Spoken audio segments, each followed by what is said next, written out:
हमारे जीवन में बहुत दुख आते हैं। इस कारण हम अक्सर दुखी रहते हैं। लेकिन हम लोग चाहते हैं खुश रहना, अच्छा जीवन जीना। इसलिए लोग अक्सर भगवान के पास जाते रहते हैं। लेकिन मैं आपको एक बात बता दूं, जिस प्रकार हमें लगता है कि दुख आने वाला है, आपने कभी सोचा है कि यह कैसे पता चलता? भगवान कहते हैं कि हमें हमारे जीवन में जब भी दुख आता है और जब भी सुख आता है तो उसके कुछ संकेत हमें पता चल जाते हैं, और यह संकेत हमें बता देते हैं कि दुख आएगा या सुख। उसी प्रकार सुख आने के कुछ संकेत होते हैं। हर व्यक्ति के जीवन में एक बार ऐसा समय आता है जब उसे हर जगह से निराशा ही निराशा मिलती है। लेकिन कहते हैं ना कि हमेशा समय एक जैसा नहीं होता, और जिनका बुरा समय आता है उनका अच्छा समय भी जरूर आता है। आइए जानते हैं कि अच्छा वक्त आने से पहले हमें क्या संकेत मिलते हैं। हर व्यक्ति के जीवन में उतार चढ़ाव आते रहते हैं। यह सब समय चक्र के कारण होता है। समय से बलवान कुछ भी नहीं होता है। आपने अपने जीवन में व्यक्ति को राजा से रंक और रंक से राजा बनते हुए भी देखा होगा। जब भी आपके जीवन में बड़ा बदलाव होने वाला होता है तो ऐसे बड़े बदलावों से पहले आपको ईश्वर या सृष्टि के द्वारा कुछ ऐसे संकेत प्राप्त होते हैं कि आपके आने वाले समय में ईश्वर ने आपके लिए कुछ अच्छा सोचा है।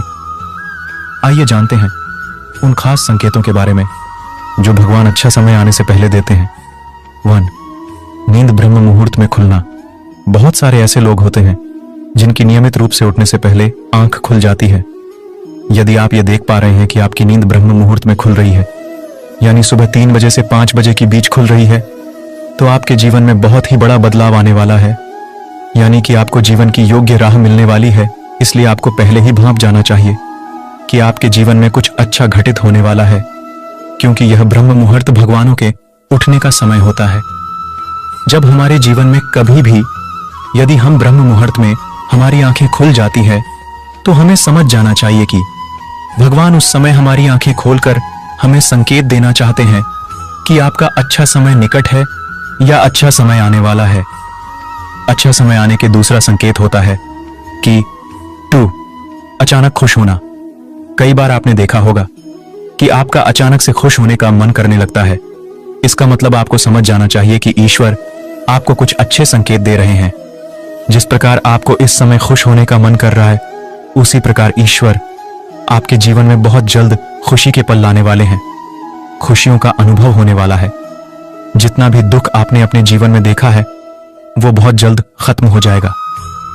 ऐसे समय में आपका मन प्रफुल्लित हो उठता है और आपको जानकर हैरानी होगी कि आप उस समय यदि गलत स्थिति में भी होंगे तो भी खुश रहोगे। नकारात्मकता आपके पास होंगी ना, तब भी आपको दुख नहीं मिलेगा, आपको खुशी प्रतीत होगी। अच्छा समय आने का तीसरा और महत्वपूर्ण संकेत यह है कि गौ माता का आगमन। अगर आपके घर में प्रतिदिन गौ माता का आगमन हो रहा है या आपसे भोजन के लिए गुहार करती है तो यह बहुत ही शुभ संकेत है। अगर आपके घर में पशु पक्षी घोंसला बना रहे हैं तो यह भी बहुत ही शुभ संकेत माना जाता है। इसके अलावा अगर पक्षियों की चहचहाहट आपके घर के आसपास दिन प्रतिदिन बढ़ती ही जा रही है तो यह संकेत भी जीवन में बहुत ही जल्द सकारात्मक बदलाव लाने वाला है। अक्सर लोग जानवर को महत्व देते ही नहीं हैं। आप लोग नहीं जानते कि यह जानवर हमारे लिए क्या महत्व रखते हैं। यदि गौ माता का आगमन हमारे घर हो जाता है तो समझ जाइए कि भगवान आपको संकेत देना चाहते हैं कि आपका बुरा समय खत्म हो गया है और अच्छा समय आने वाला है। और यह संकेत गौ माता के द्वारा और पक्षियों की चहचहाहट के द्वारा देना चाहते हैं कि उनका भक्त समझ जाए कि समय आ गया है। चौथा संकेत यह है कि घर में शिशु का होना बताया जाता है कि शिशुओं में ईश्वर का वास होता है। अगर छोटे बच्चे या शिशु आपको देखकर अचानक से मुस्कुरा देते हैं या आपको कोई सकारात्मक बात बोल देते हैं तो ये इस बात का संकेत है कि जीवन में सकारात्मक चीजें होने वाली हैं। और तो और कभी कभी तो यह शिशु आपको संकेत भी देते हैं, क्योंकि यह शिशु भगवान का ही रूप होते हैं और शिशु कभी भी झूठ नहीं बोलते हैं।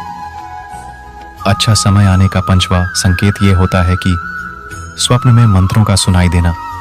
स्वप्न में अगर आपको मंत्र सुनाई देते हैं जैसे राम राम, तो यह बहुत अच्छा माना जाता है। अगर ऊ मंत्र की गूंज सुनाई दे तो यह भी सकारात्मक बात है। स्वप्न में मंत्रों, घंटा, शंख की आवाज सुनाई देना बहुत ही शुभ संकेत माने जाते हैं। यह मंत्र भगवान के होते हैं जो हमें एक अच्छा समय के संकेत देते हैं, और सपनों में मंत्र आना शुभ भी माना जाता है। अच्छा समय आने का छठा संकेत यह होता है कि कर्जवान होना। कई बार आपने देखा होगा कि आप कर्जवान हुए हो और अचानक से आपको कर्ज मुक्ति का मार्ग मिल गया हो, तो यह ईश्वर का सकारात्मक संकेत है। या पैसों के लेन देन में आपके पक्ष कोई फैसला आता है तो इसका मतलब यह भी जीवन के लिए शुभ संकेत ही है। धन के अलग अलग स्रोत बनना भी ईश्वर का ही संकेत है। इससे यह पता चलता है कि जीवन की आर्थिक परेशानियां समाप्त होने वाली हैं। जीवन में धन का आगमन बहुत ही तेजी से होने वाला है। आपने भी कभी सोचा होगा कि यार, इतना सारा कर्ज है, यह कैसे उतरेगा, कौन उतरेगा? और एक दिन एकदम से होता है कि आपका कर्ज माफ हो चुका है, या आप कैसे भी कर्ज मुक्त हो जाते हो। तो यह भी अच्छा समय आने के ही संकेत होते हैं। और आखिरी संकेत तो आप सुनकर हैरान ही हो जाओगे। और सातवां आखिरी संकेत यह है कि शरीर के अंगों का फड़कना, पुरुषों में दायां अंग फड़कना बड़ा ही शुभ माना जाता है, चाहे वो दाईं आंख हो या दायां हाथ हो। इससे यह संकेत प्राप्त होता है कि आपके बल में वृद्धि होने वाली है। इसके विपरीत महिलाओं में अगर बायां अंग फड़कता है तो यह अच्छा संकेत है, यानी महिलाओं में बाएं अंग का फड़कना अच्छा संकेत बताया गया है, और पुरुषों में दाएं अंग का फड़कना शुभ संकेत माना गया है।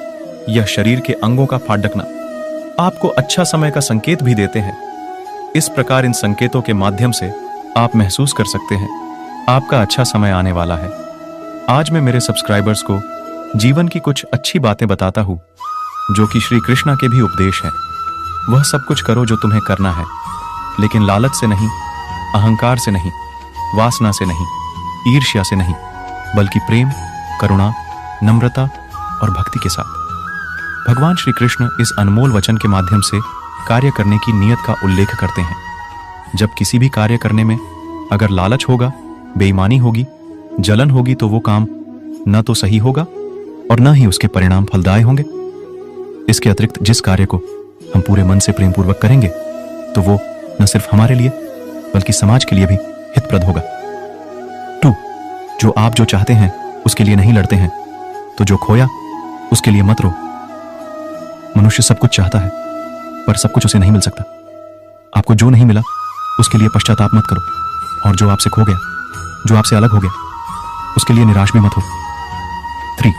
ठंड या गर्मी, सुख या दर्द का अनुभव करें। ये अनुभव क्षण भंगुर है, वे आते हैं और जाते हैं, उन्हें धैर्यपूर्वक सहन करें। समय एक सा नहीं रहता। आज दुख है तो कल सुख भी आएंगे, और सुख के बाद दुख भी आना स्वाभाविक है। आपको पूरे धैर्य और श्री कृष्ण पर विश्वास के साथ अपना जीवन निर्वाह करना चाहिए। 4. सत्य कभी नष्ट नहीं हो सकता। अच्छा करने से नहीं डरना चाहिए। लोग अक्सर सच कहने से बचते हैं या डरते हैं, पर सत्य कभी छुप नहीं सकता और न ही कभी मिट सकता है। कितना भी छुपा लें पर सच तो उजागर हो ही जाएगा। इसलिए जो बात सच पर आधारित हो उसे करने या कहने और मानने से कभी नहीं डरना चाहिए। 5. इस शरीर का मोह मत करो। यह तो माटी है, माटी में मिल जाएगा। अमर तो आत्मा है जो परमात्मा में मिल जाएगी। लोग अपने शरीर को सुंदर बनाने में लगे रहते हैं, पर आत्मा की सुंदरता शरीर की सुंदरता से कहीं ज्यादा महत्वपूर्ण है। शरीर तो नश्वर है, मिट्टी ही तो है, तो मिट्टी में ही मिल जाता है, पर आत्मा अमर है। इसलिए आत्मा की सुंदरता पर ध्यान दो। आत्मा की सुंदरता अपने को श्री कृष्ण में लीन करने में मिलती है। यह 5 उद्देश्य आपको जीवन में याद रहने चाहिए, क्योंकि इन उद्देश्यों से आप सजग रहेंगे। धन्यवाद। आपको वीडियो अच्छा लगा हो तो ऐसे ही हमारे वीडियो को देखते रहे। वीडियो को लाइक करें, शेयर करें और चैनल को सब्सक्राइब करें।